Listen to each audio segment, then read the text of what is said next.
오늘은 대강절 첫 번째 주일입니다. 대강절이라고 하는 절기는 예수 그리스도의 오심을 기다리는 시간입니다. 저는 대강절을 바로 예수 그리스도의 오심을 기다리는 계절이라고 부르는 것을 좋아합니다. 왜냐하면 이 시간이 온전한 기다림을 통해서 주님의 은혜를 바라보는 시간이기 때문이죠. 그렇다면 왜 하나님께서는 이 대강절이라고 하는 절기를 우리에게 주신 것일까요? 이것은 단순히 우리가 주님의 오심을 기다리는 것을 넘어서서 그분을 온전히 맞이하기 위해서 자신을 돌아보고 정결히 하며 온전히 우리를 돌아보며 준비하는 시간이 되기를 원하시기 때문이죠. 그래서 저희 호치민 오늘의 교회에서는 대강절 기간 동안에 주님께서 우리 가운데 오신 이유에 대해서 구체적으로 살펴보는 시간들을 가지기를 원합니다. 이 대강절 기간에 이런 주제를 선정하게 된 이유는 물론 저 때문이죠. 성탄절이 어린 시절에는 참 즐겁고 행복한 시간이었는데 요즘에는 그런 성탄의 기쁨을 제대로 느끼지 못하는 것 같기 때문입니다. 물론 여러 이유가 있을 겁니다. 어릴 때는 선물을 받았는데 지금은 선물을 사줘야 되는 때가 되었기 때문에 그래서 별로 기분이 좋지 않은 것 같습니다. 아니면 성탄절이 다가오면 교회에 많은 사역들이 있기 때문에 목회자로 살면서 이 성탄절 기간이 더 바쁘고 분주해서 그럴지도 모르겠습니다. 그러나 이런 외적인 여러 이유들이 있지만 내면적으로 들어가 보니까 어느 순간 바로 예수 그리스도가 오셨다는 그 사실이 성탄절에 울려 퍼지는 캐롤보다 아니면 그 선물보다 이 성탄절의 주인공이 되어버린 산타보다 더 기쁘고 즐겁지 못하기 때문은 아닐까 생각해 보게 되었다는 것이죠. 오늘 말씀을 통해서 성탄절의 주인공 되시는 예수 그리스도께 집중하고 그분이 이 땅 가운데 오신 이유와 목적에 대해서 분명하게 깨닫는 그런 하나님의 시간들을 갖게 되기를 간절히 축원합니다. 오늘 보면 14절부터 16절 말씀입니다. 다시 한번 함께 읽겠습니다.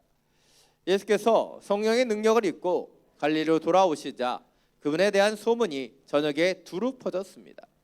예수께서는 회당에서 가르치셨으며 모든 사람들로부터 영광을 받으셨습니다. 예수께서 자신이 자라나신 나사렛에 오셨습니다. 안식일이 되자 예수께서는 늘 하시던 대로 회당에 가셔서 성경을 읽으려고 일어나셨습니다. 누가복음 3장 4장을 통해서 나타나는 것은 예수님께서 세례를 받으셨고 또한 40일의 금식을 마치자 바로 마귀의 시험이 찾아왔지만 그 시험을 이기셨죠. 그 시험을 이기신 이후에 나타나는 본문이 오늘 본문입니다. 바로 예수님의 공생애가 시작된 것이에요. 예수님의 사역이 본격적으로 오늘 갈릴리에서 시작되었음을 오늘 본문은 이야기하고 있다는 것이죠. 그리고 주님께서 이미 세례를 받으실 때 성령의 기름 부으심, 성령의 비둘기 같이 임하셨기 때문에 그 사역 가운데 성령의 그 충만함이 있었죠. 그리고 그 사역을 시작하시자마자 예수님에 대한 소문이 저녁에 두루 퍼졌다라고 이야기하고 있습니다. 그런데 오늘 본문을 보면 그런 예수님의 사역이 어디를 중심으로 이루어지고 있냐면 바로 회당을 중심으로 이루어지고 있음을 볼 수 있습니다. 회당에서 예수님께서 그들에게 말씀을 가르치셨기 때문이죠. 회당에 서서 목자 없는 양과 같이 하나님의 말씀을 알지 못하는 그들에게 진정으로 하나님의 말씀이 의미하는 것을 가르치기 시작하셨다는 것이죠. 그렇게 갈릴리의 여러 회당을 거쳐서 오늘 보면 16절을 보면 이제 예수님께서는 자신이 자라고 자신이 성장한 나사렛 땅으로 오셨다라고 이야기하고 있다는 것이죠. 잠깐 지도를 보여주시겠어요? 왜 갈릴리를 통해서 나사렛으로 갔는가? 이것은 이제 나사렛에 예수님께서 세례받으러 가신 길을 보여주는 지도이지만 거꾸로 보시면 세례를 받은 이후에 예수님께서 어떻게 나사렛으로 가셨는지를 잘 볼 수 있습니다. 빨간색 줄만 보시면 알 수 있어요. 그래서 사해 위쪽에 예수님께 세례를 받으시고 광야의 시험을 이기신 이후에 요단강 길을 쭉 쫓아서 갈릴리로 들어가셨어요. 그리고 이 갈릴리에서부터 사역을 시작하셨죠. 제가 왜 이 지도를 보여드리는 걸까요? 갈릴리 정중앙에 나사렛이 있기 때문이에요. 예수님께서 나사렛까지 가시면서 갈릴리의 복음을 전하셨지만 실질적으로 예수님께서 가장 먼저 복음을 전하기를 원하셨던 곳은 갈릴리 전 지역이 아니라 먼저 나사렛의 그 복음을 전하기를 원하셨다는 것이죠. 그런데 이 갈릴리를 통과해서만이 나사렛으로 갈 수 있기 때문에 주님께서는 갈릴리의 그 회당을 거쳐 나사렛까지 가셨다라고 볼 수 있다는 것이죠. 그렇다면 우리는 여기에서 한 가지의 질문을 던질 수 있습니다. 왜 예수님께서는 나사렛에 가서 그 복음을 전하길 원하셨는가 하는 것이죠.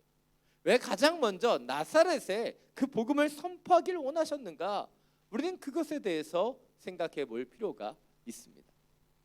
물론 여러분의 표정을 보면 왜 그걸 생각해야 되는지 아무것도 모르는 것 표정 같지만 제가 이렇게 얘기하는 건 중요하기 때문이에요. 여러분 믿어주세요. 왜 그렇다면 주님께서는 나사렛에 가서 이 복음을 가장 먼저 전파하기 시작하신 것일까요? 그것은 그곳에 가장 가까운 친지들과 친구들이 있었기 때문이에요. 그게 가장 가깝고 가장 소중한 사람들이 그곳에 있었기 때문이에요. 그렇습니다. 예수님께서는 공생을 시작하시면서 가장 가까이에 있는 가장 소중한 사람들에게 복음을 전파하셨다는 것이에요. 이것이 우리가 주목해 보기를 원하는 첫 번째 포인트입니다. 우리는 복음을 가까운 곳에서부터 전파해야 한다는 것이죠.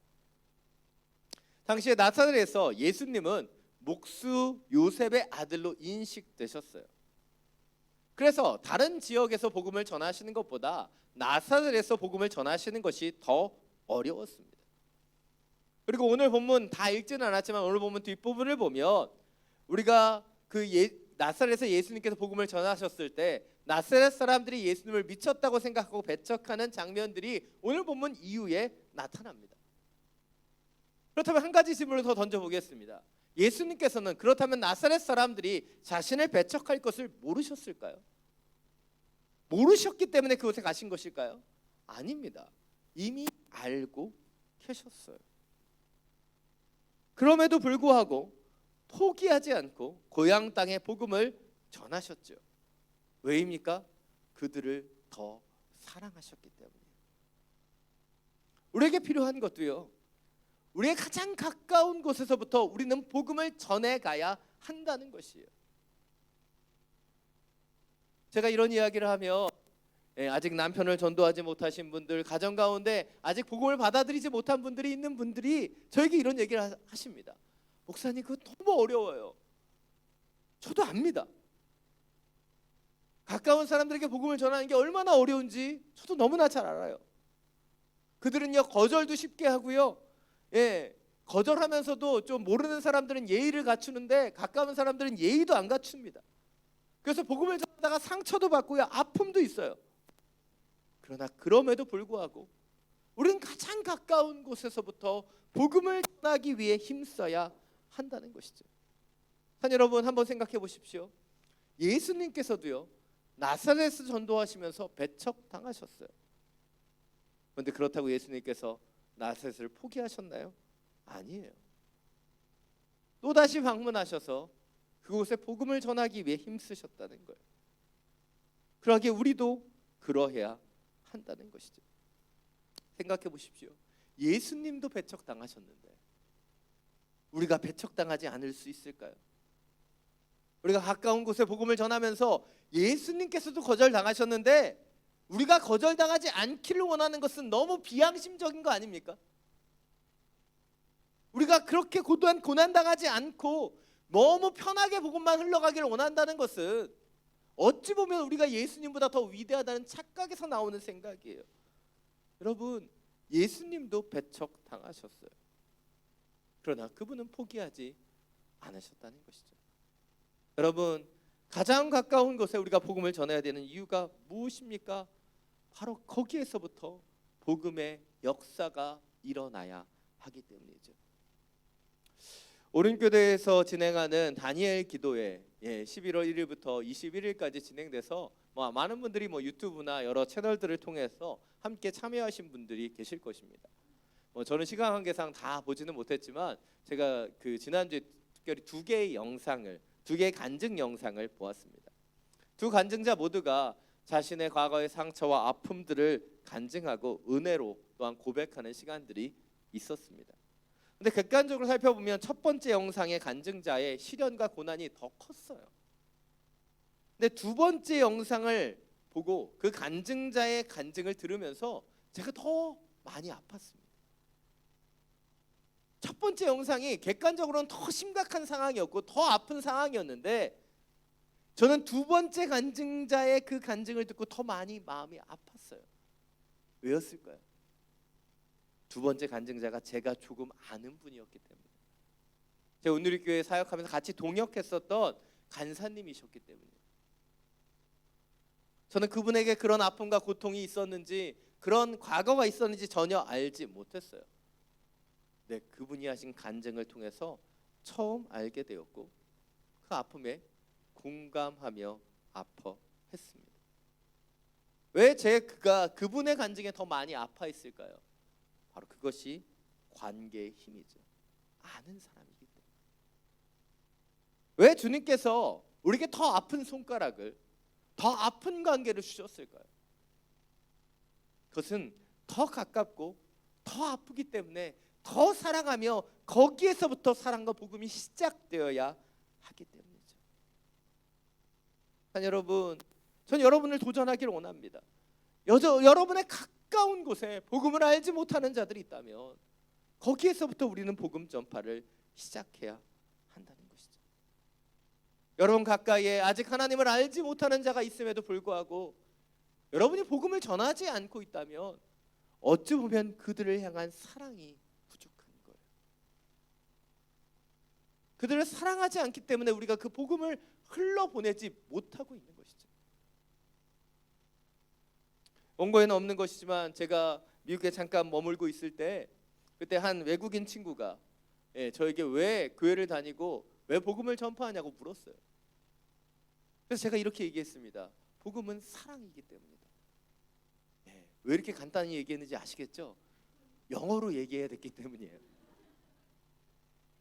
제가 한마디 더 더했던 것은 무엇이냐면 이 사랑이 아무리 나누어도 결코 그 양이 줄어들지 않고 그것이 나에게 너무나 존귀한 선물이기 때문에 내가 사랑하는 사람이 있다면 나는 이것을 전해야만 한다고 생각한다라고 이야기했어요. 그것이 복음이기 때문이죠. 여러분, 우리는 가까운 곳에 우리가 더 많이 사랑하는 사람들에게 이 복음을 흘러보내야 한다는 것이죠. 지금 우리는 이 베트남 땅에 발을 디디고 살아가고 있습니다. 제가 늘 말씀드리지 않습니까? 저에게 선교 1번지는 베트남이라고. 제가 가까이 있는 캄보디아 땅도 가보고 이 인도 차이나 반도에서 가장 가난하다고 얘기하는 라오스도 가보고 또 아프리카 땅도 밟아보았지만 저에게 가장 중요한 선교지는 베트남이에요. 왜입니까? 제가 지금 이 땅에 발을 디디고 살아가기 때문이죠. 주님께서 저에게 가장 먼저 살아가라고 주신 가장 가까운 곳이기 때문이에요.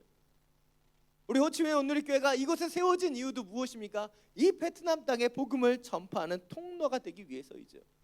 그런데 우리가 이 땅에 발을 디디고 살면서 호치민 온누리교회가 아프리카 선교를 한다고 한다면 물론 아프리카 선교도 해야 되겠지만 그렇다면 너무나 아이러니한 것이 아닐까요? 먼저 우리가 감당해야 되는 것은 가장 가까이 있고 가장 먼저 사랑해야 되는 이 베트남 땅에 우리는 복음을 전해야 한다는 것이죠.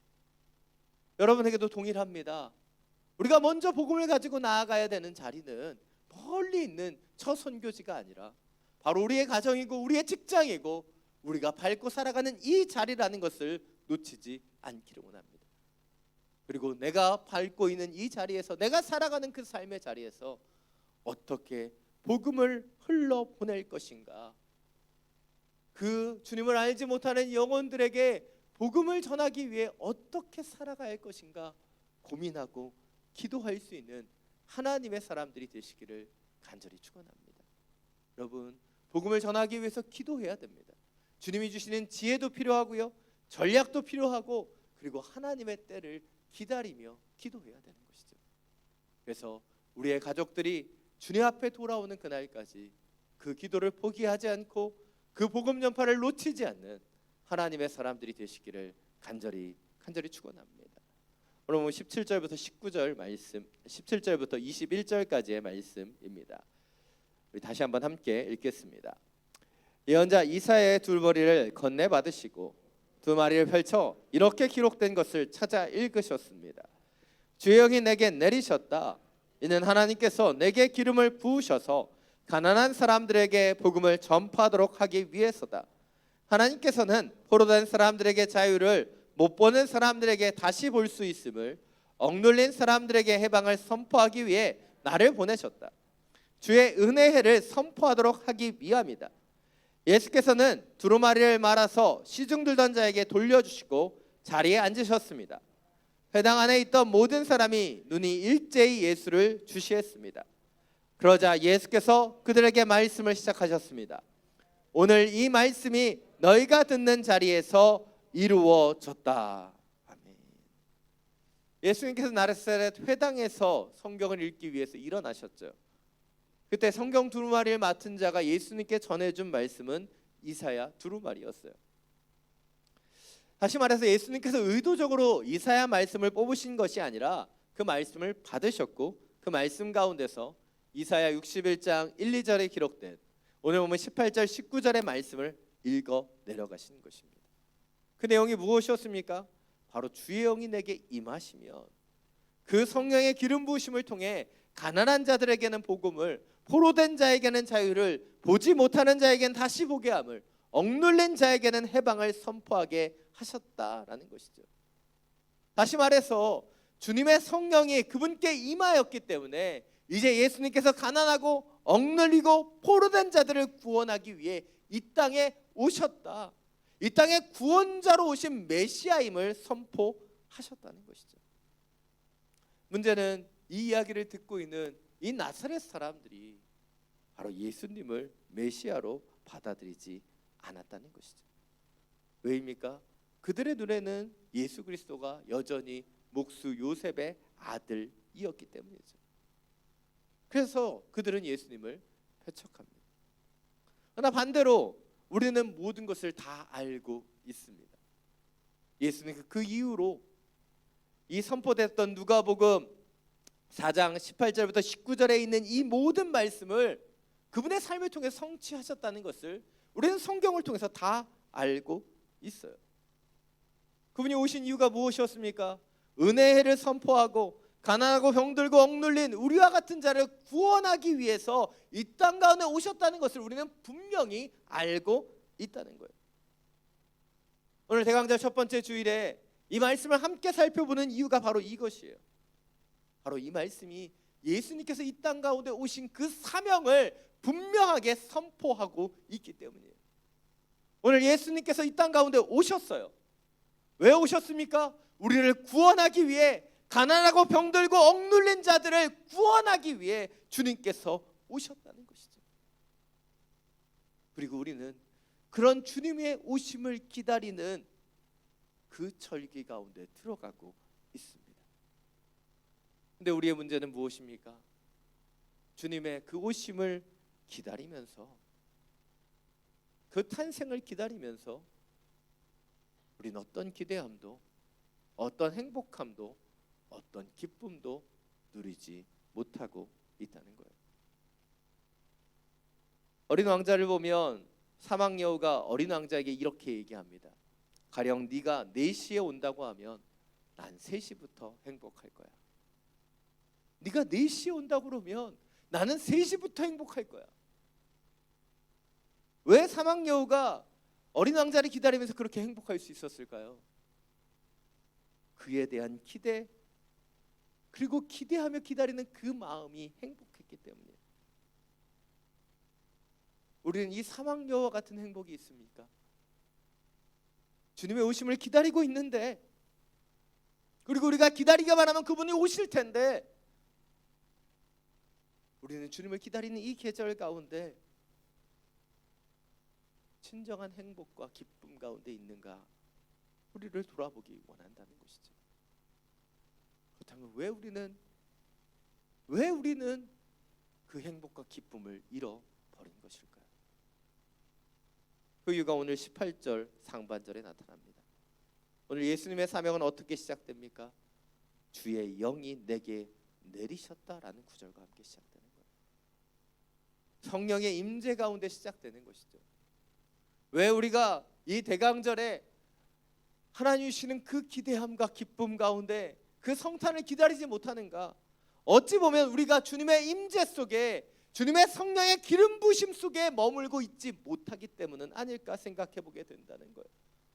우리 가운데 그분이 주시는 그 성령의 임재가 없기 때문에, 성령의 충만함이 없기 때문에 우리 이 대강절의 기쁨과 은혜들을 만끽하지 못하는 것이죠. 오늘 예수님께 성령이 임했습니다. 그리고 그 공생애를 감당하셨고 하나님의 복음을 가난하고 병들고 눌린 자들에게 전하게 되었던 거예요. 성령이 임하셨기 때문이죠. 그리고 우리가 따라가야 되는 영적인 과정도 동일한 거예요. 우리 가운데 먼저 성령이 임하시고 그 임재를 통해 우리는 주님의 사명을 함께 감당해 가야 한다는 것입니다. 이것이 오늘 두 번째 마지막 포인트입니다. 우리는 성령의 임재 가운데 하나님의 사명을 감당하며 살아가야 한다는 것이죠. 성령의 임재 속에서 우리는 그것을 감당해야 되는 거예요. 제가 지지난주에는 기쁨으로 하지 않은 헌신이라면 다 내려놓으라고 얘기했습니다. 그리고 지난주에는 우리가 지켜야 되는 자리가 있어야 된다고 얘기했어요. 그랬더니 한 성도님이 도대체 어떻게 하라는 거냐? 기도하시면서 하시면 돼요. 성령의 임재 가운데 있으면요, 우리가 무엇을 하든지 자유할 수 있어요. 우리의 가장 큰 문제는 무엇이냐면 지금 주님의 임재를 잃어버리고 있다는 거예요. 주님의 오심을 기다리는 이 성탄의 절기를 맞이하면서도 우리는 주님의 임재 가운데 들어가는 것이 아니라 세상의 시간 가운데 들어가는지도 모른다는 것이죠.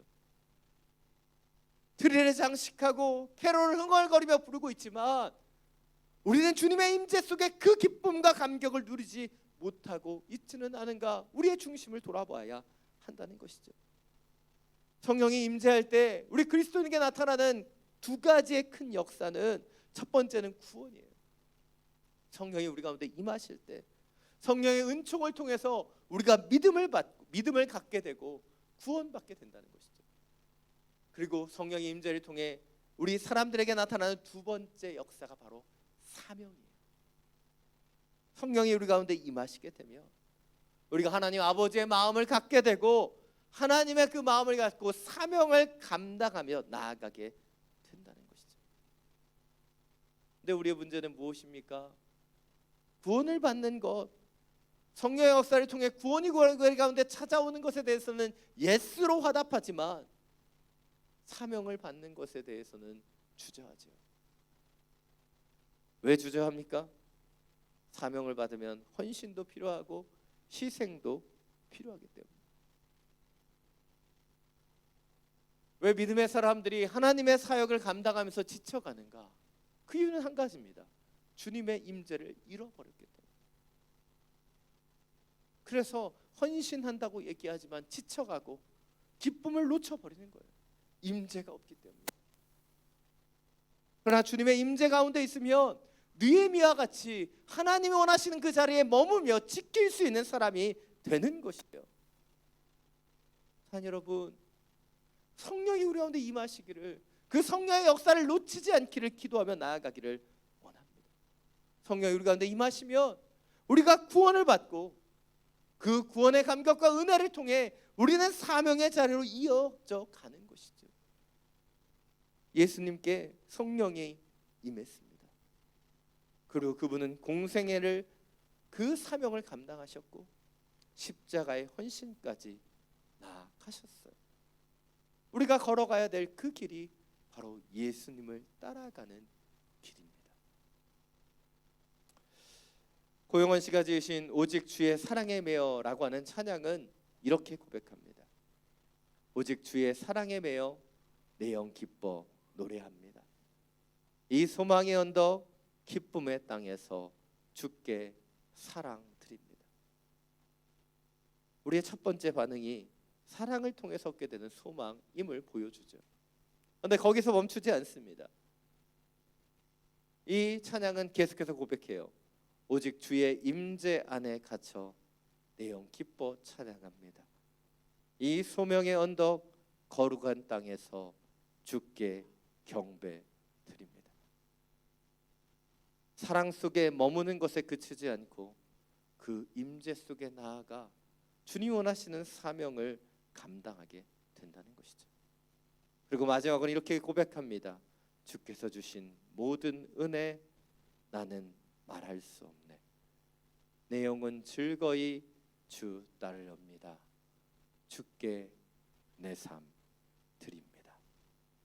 주께서 주신 모든 은혜 나는 말할 수 없네.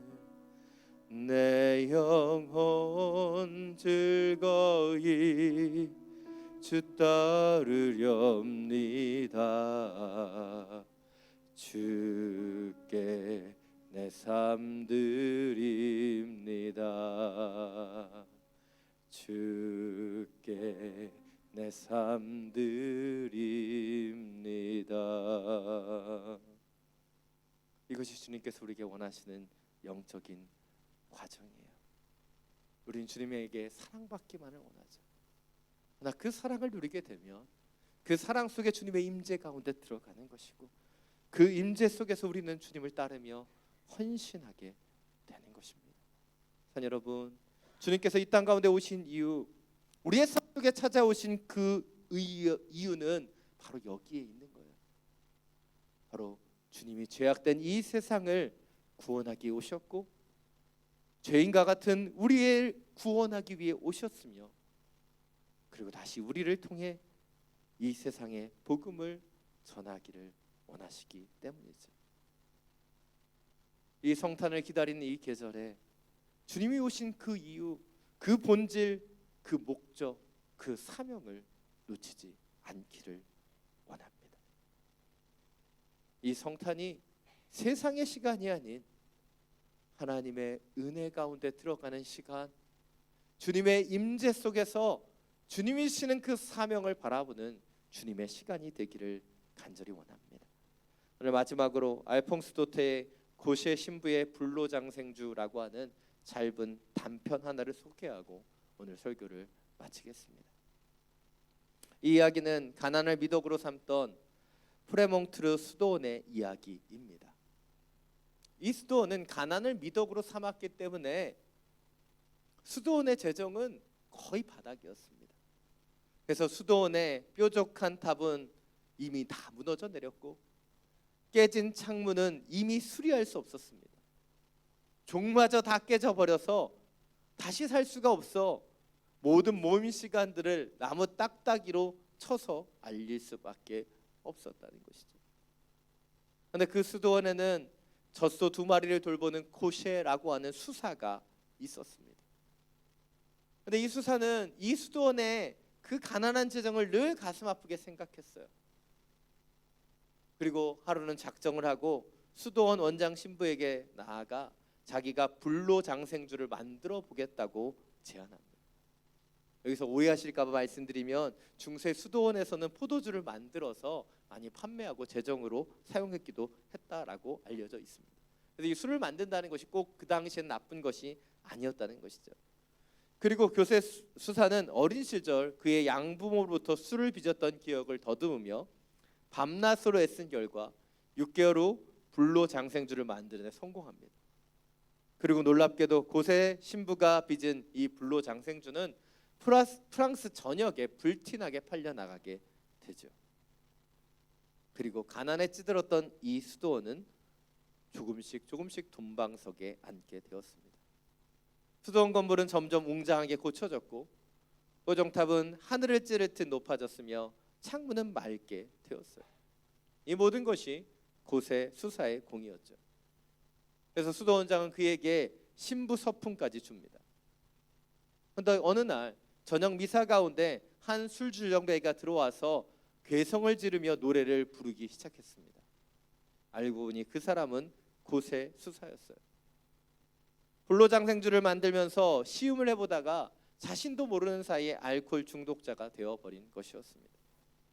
그런데 이렇게 알코올 중독자가 된 고세 신부에게 다른 신부들은 사탄아 물러가라 얘기하고 그를 상대해 주지 않았고, 수도원장은 미사를 방해했다는 이유만으로 성당의 출입을 삼가시켰고, 주조장에서 오직 불로장생주를 만드는 데 전념하라고 명령합니다. 그리고 얼마 지나지 않아서 수도원장이 주조장을 찾았을 때 고세수사는 눈물로 술 빚는 일을 그만두고 싶다고 고백하죠. 예전처럼 젖소를 돌보는 일을 하고 싶다고 그는 고백했습니다.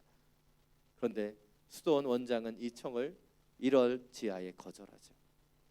그리고 그를 위해 기도합니다. 자비로우신 주님께서 모든 것을 다 책임지실 것이니 불로장생주를 열심히 빚으라, 그렇게 기도하죠. 어쩔 수 없이 고세수사는 계속해서 술을 빚었고, 술은 날마다 날개에 돋친 듯 팔려나가고, 수도원은 쉴 틈 없이 돈을 모으게 되었습니다. 그리고 매일 미사 끝에 수도원장은 자, 수도원을 위해 봉사하는 고세 신부를 위해 기도합시다 라고 얘기하고, 모두는 숨죽여 이 고세 신부를 위해 축복 기도를 드립니다. 그러나 그 순간에도 고세 수사의 영혼은 죽어가고 있었습니다. 알퐁스 도테의 이 고세 신부의 불로장생주라고 하는 이 단편 소설은 사명과 본질을 잃어버린 당시의 종교 집단을 질타하고 싶어서 쓰여진 소설입니다. 가난을 미덕으로 삼았던 수도원에 비본질적인 불로장생주를 통한 돈이 들어오자 청빈과 복음의 본질은 사라져 버렸어요.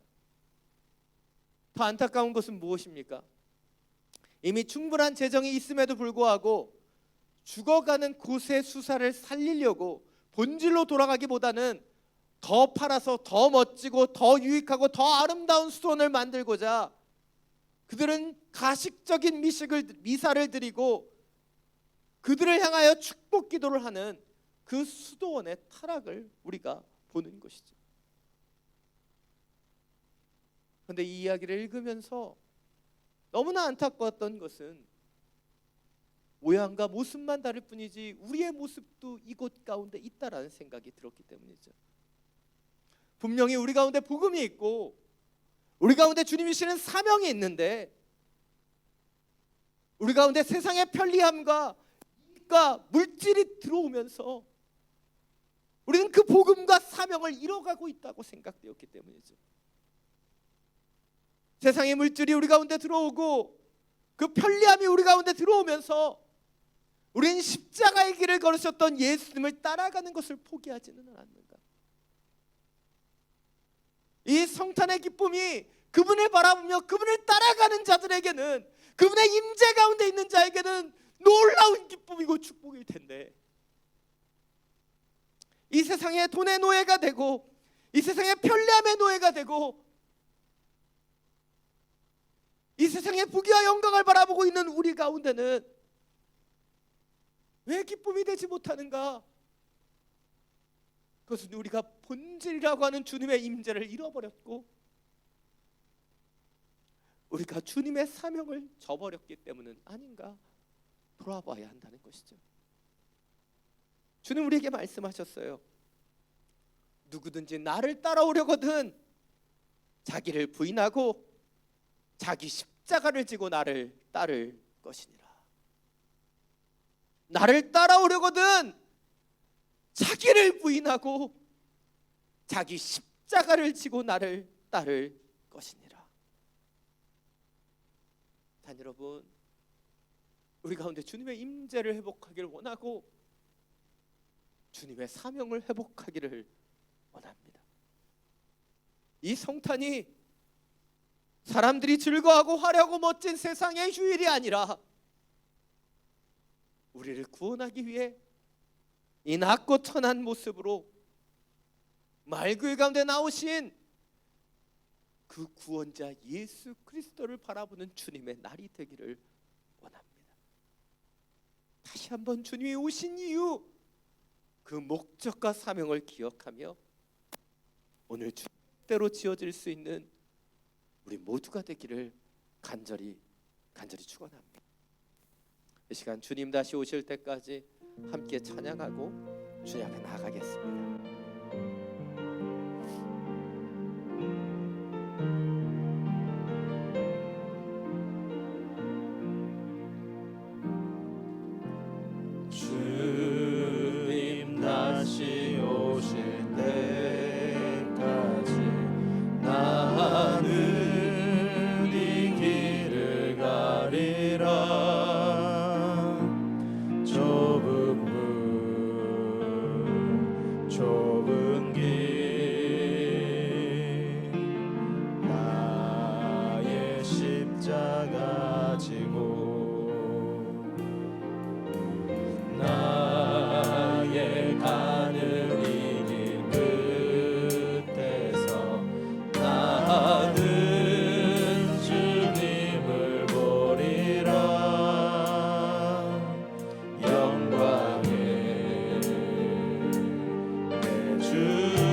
주님 다시 오실 때까지 나는 일어나 달려가리라. 주의 영광 온 땅 덮을 때 나는 일어나 노래하리. 내 사모하는 주님 온 세상 구주시라. 내 사모하는 주님 영광의 왕이시라. 주님 다시 오실 때까지 주님 다시 오실 때까지 나는 일어나 달려가리라. 주의 영광 온 땅 덮을 때 나는 일어나 노래하리. 내 사모하는 주님 온 세상 구주시라. 내 사모하는 주님 영광의 왕이시라. 내 사모하는 주님 내 사모하는 주님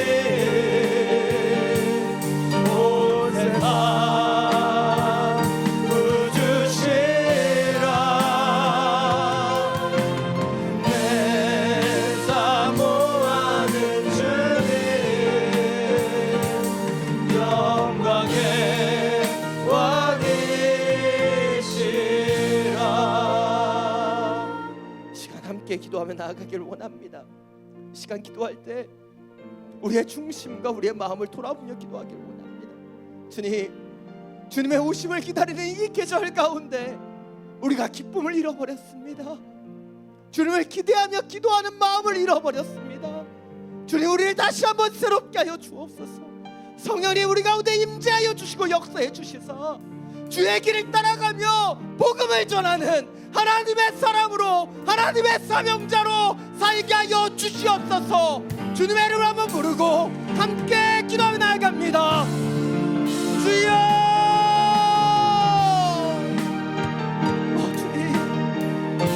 주님, 우리가 비본질적인 것에 빠져서 그것의 신부의 굴로장생초와 같은 이 세상의 물질과 이 세상의 편리함과 이 세상의 무기와 영화에 빠져서 우리가 바라봐야 되는 사명을 잃어버렸습니다.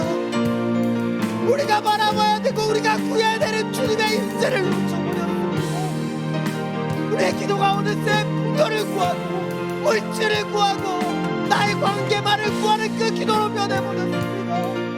주님, 우리의 기도가 주님의 영광을 바라보는 그 기도, 주님께 헌신하는 기도, 주님의 임재를 구하며 주님의 그 십자가를 지고 나아가는 그 기도로 변화되기를 원합니다. 성령님, 우리의 마음과 생각을 만지옵소서. 우리의 중심 가운데 역사하시며 함께하여 주시사 우리가 바라봐야 되는 그 본질, 우리가 바라봐야 되는 그 임재와 사명으로 서게 하여 주옵소서. 성령님, 나의 자리를 찾길 원합니다. 나의 기쁨을 찾길 원합니다. 주님을 기다리는 그 행복, 주님의 오심을 바라보며 기대하는 그 기쁨, 이 성탄의 놀라운 감격 가운데로 회복하길 원합니다. 주님이 오셔서 우리를 구원하시고 우리 가운데 전하신 놀라운 복음 가운데를 놓치지 않는 하나님의 자녀가 되게 하여 주옵소서.